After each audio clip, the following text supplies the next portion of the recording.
কর্ম ও ধর্ম, এদের মধ্যে কে সবচেয়ে বড়? বন্ধুরা, একবার ধর্ম ও কর্মের মধ্যে ঝগড়া শুরু হয়ে যায়। ধর্ম বলে আমি বড়, কর্ম বলে আমি বড়। দুজনেই নিজেকে শ্রেষ্ঠ বলছিল।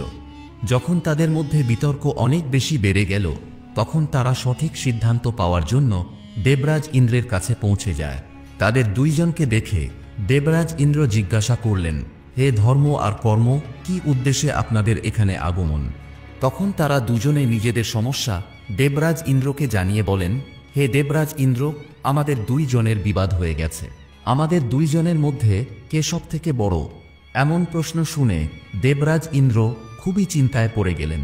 তিনি ভাবতে লাগলেন, আসলে এদের দুইজনের মধ্যে কে সব থেকে বড়? দেবরাজের সঠিক বিচার করতে পারছিলেন না এবং তিনি ধর্ম ও কর্মকে বলেন, তোমাদের মধ্যে কে শ্রেষ্ঠ এই সিদ্ধান্ত আমি দিতে পারবো না। এই সিদ্ধান্ত শুধুমাত্র রাজা বিক্রমাদিত্য দিতে পারবেন। তিনি ভগবান তুল্য এবং জনগণের রক্ষক। তোমরা আমার সঙ্গে তার কাছে চলো, তিনিই সিদ্ধান্ত দেবেন যে তোমাদের মধ্যে কে বড়। এই কথা বলে দেবরাজ ইন্দ্র, ধর্ম এবং কর্ম সবাই রাজা বিক্রমাদিত্যের দরবারে উপস্থিত হন।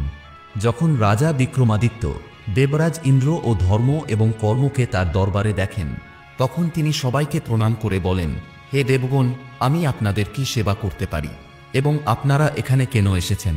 তখন দেবরাজ ইন্দ্র ধর্ম ও কর্মের ঝগড়ার কথা বলেন এবং বলেন, হে রাজন, এই দুইজনের মধ্যে কে শ্রেষ্ঠ সেটি আপনি নির্ধারণ করুন।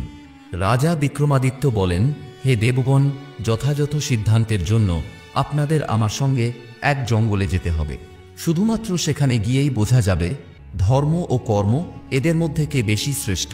তারপর সবাই রাজা বিক্রমাদিত্যের সঙ্গে জঙ্গলের দিকে রওনা দিলেন। তখন রাজা বিক্রমাদিত্য ধর্মকে প্রশ্ন করেন, হে ধর্ম, আপনি বলুন, আপনি কিভাবে বড়?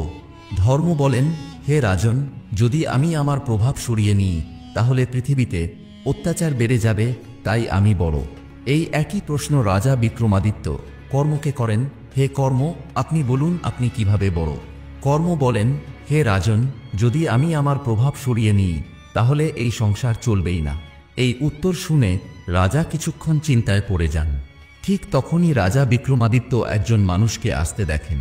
তখন রাজা কর্মকে বলেন, হে কর্ম, যেই ব্যক্তি আমাদের দিকে এখন আসছে, আপনি তার কাছে যান এবং জিজ্ঞেস করুন সে কোথায় যাচ্ছে ও তাকে কিছু কাজ করতে বলুন এবং আপনার প্রভাব দেখান। তখন ধর্ম বলেন, হে রাজন, আমি ওই ব্যক্তির ধর্ম, তাই আমি আমার প্রভাব তার উপর থেকে সরিয়ে নিচ্ছি। অনুরোধ করছি আপনি কেবল কর্মকেই অনুমতি দিন তার উপর প্রভাব বিস্তার করার জন্য। এই কথা বলে ধর্ম তার প্রভাব ওই ব্যক্তির উপর থেকে সরিয়ে নেন এবং কেবল কর্মের প্রভাব ওই ব্যক্তির উপর থাকে। বন্ধুরা, আপনারাও জানেন ধর্ম সত্যের মধ্যে নিহিত, তাই ধর্ম ও নীতির অনুপস্থিতিতে কর্ম সহজেই কুকর্মে রূপান্তরিত হয়ে যায়। তখন কর্ম ওই ব্যক্তিকে জিজ্ঞাসা করে, আপনি কোথায় যাচ্ছেন? তখন ওই ব্যক্তি উত্তর দেয়, তুমি কে যে আমাকে জিজ্ঞাসা করবে? আমি কোথায় যাব সেটা জানার তোমার দরকার নেই। আমি কেন বলবো তোমাকে আমি কোথায় যাচ্ছি? ধর্মের প্রভাব সরে যাওয়ার সঙ্গে সঙ্গে ওই ব্যক্তি অহংকারীভাবে কথা বলতে শুরু করে। তখন কর্ম বলে, হে ভদ্রলোক, আমি কর্ম এবং আমার প্রভাবেই আপনি কাজ করতে পারছেন।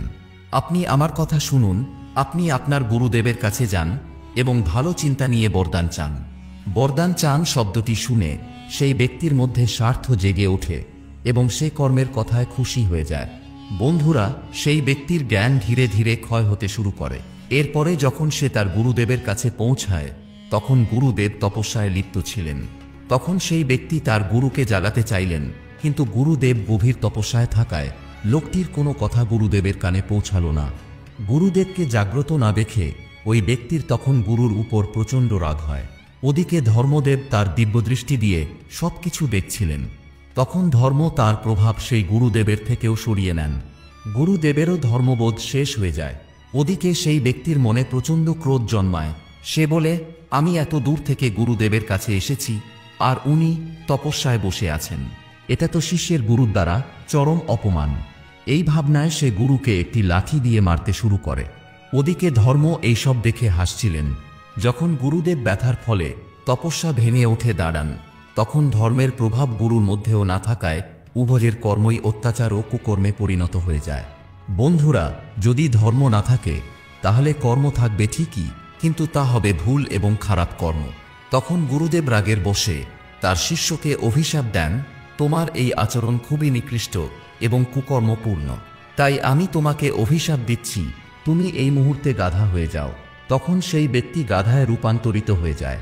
তখন কর্ম রাজা বিক্রমাদিত্যকে বলেন, হে রাজন, দেখুন আমার প্রভাব এতই বেশি যে আমি একজন মানুষকে গাধা বানিয়ে ফেলেছি। তখন রাজা বিক্রমাদিত্য ধর্মকে বললেন, হে ধর্ম, এখন তোমার পালা, এখন তুমি তোমার চমৎকার দেখাও। তখন ধর্ম সেই ব্যক্তির উপর তার প্রভাব ফেললেন। তখন গুরুদেব বুঝতে পারলেন যে তিনি কি ভয়ানক কাজ করে ফেলেছেন এবং তিনি বলতে লাগলেন, আমি না জেনে আমার শিষ্যকে অভিশাপ দিয়ে ফেলেছি।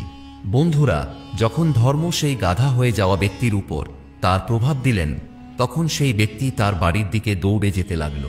ধর্মেরই কারণে তার স্ত্রী বুঝতে পারলেন যে তার স্বামী গুরুর অভিশাপের কারণে গাধা হয়ে গেছেন। যখন সেই গাধা হয়ে যাওয়া ব্যক্তি তার বাড়ি পৌঁছালো, তখন তার স্ত্রী তাকে আবার গুরুজির কাছে নিয়ে গেলেন এবং গুরুকে বললেন, গুরুদেব, অনুগ্রহ করে আমাকে ক্ষমা করে দিন, আপনি আপনার অভিশাপ ফিরিয়ে নিন। গুরু বললেন, হে কন্যা, আমি এই অভিশাপ তো ফিরিয়ে নিতে পারি না, তবে মুক্তির উপায় বলতে পারি। যখন সে দেবরাজ ইন্দ্র এবং দেবগুরু বৃহস্পতির দর্শন পাবে, তখনই আমার মতে সে মুক্তি পাবে। আর এর জন্য এখন তোমাদের রাজা বিক্রমাদিত্যের দরবারে যেতে হবে। তারপর গাধা হয়ে যাওয়া সেই ব্যক্তিকে নিয়ে তার স্ত্রী রাজা বিক্রমাদিত্যের দরবারে পৌঁছালেন। ওদিকে রাজা বিক্রমাদিত্য, দেবরাজ ইন্দ্র, ধর্ম এবং কর্ম সবাই রাজদরবারে উপস্থিত ছিলেন। তখন সেই স্ত্রী রাজা বিক্রমাদিত্য এবং দেবরাজ ইন্দ্রকে প্রণাম করলেন এবং গুরুজির কথাগুলি জানালেন। তখন দেবরাজ ইন্দ্র গুরু বৃহস্পতিকে আহ্বান করলেন। গুরু বৃহস্পতিও রাজা বিক্রমাদিত্যের দরবারে উপস্থিত হলেন। রাজা বিক্রমাদিত্য সহ অন্যান্য দেবগণ গুরু বৃহস্পতিকে প্রণাম করলেন। দেবরাজ ইন্দ্র এবং গুরু বৃহস্পতির দর্শন পেয়ে সেই গাধা হয়ে যাওয়া ব্যক্তি আবার তার আসল রূপে ফিরে এলো, অর্থাৎ সে অভিশাপ থেকে মুক্তি পেয়ে গেল। তখন রাজা বিক্রমাদিত্য কর্মকে বললেন, হে কর্ম, কর্ম প্রয়োজনীয় এবং ধর্ম প্রয়োজনীয়। কর্ম ছাড়া ধর্ম সম্ভব নয় এবং ধর্ম ছাড়া কর্ম তো হবে, তবে তা অত্যাচার, কুকর্ম, অন্যায়, অপরাধ, পাপ এবং নিষ্ঠুরতায় পরিণত হবে। তাই এক অর্থে তুমি শ্রেষ্ঠ, তবে যখন তুমি ধর্মনীতি সহ থাকো। হে কর্ম, যদি তুমি ন্যায়, ধর্ম ও নীতির সঙ্গে থাকো, তবেই তুমি পূজার যোগ্য হবে।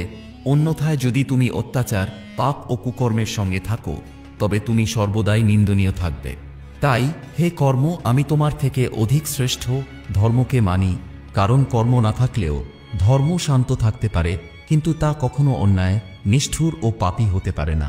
কারণ ধর্ম সত্যের মধ্যে সমাহিত, কিন্তু ধর্ম ছাড়া কর্ম ভুল পথে যেতে পারে। এইভাবেই রাজা বিক্রমাদিত্য ধর্ম ও কর্মের শ্রেষ্ঠতার ফল ঘোষণা করলেন।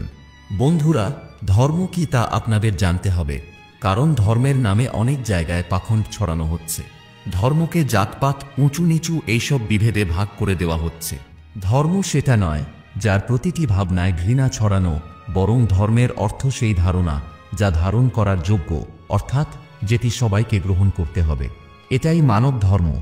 ধর্ম মানে সত্য, ধর্ম মানে কর্তব্য, ধর্ম মানে ন্যায়, ধর্ম মানে সদাচরণ, ধর্ম মানে সদ্গুণ।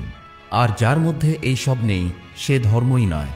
ধর্ম মানে সেই যেখানে কোনো হিংসা নেই, যেখানে কোনো অন্যায় নেই, যেখানে কোনো পাপ নেই।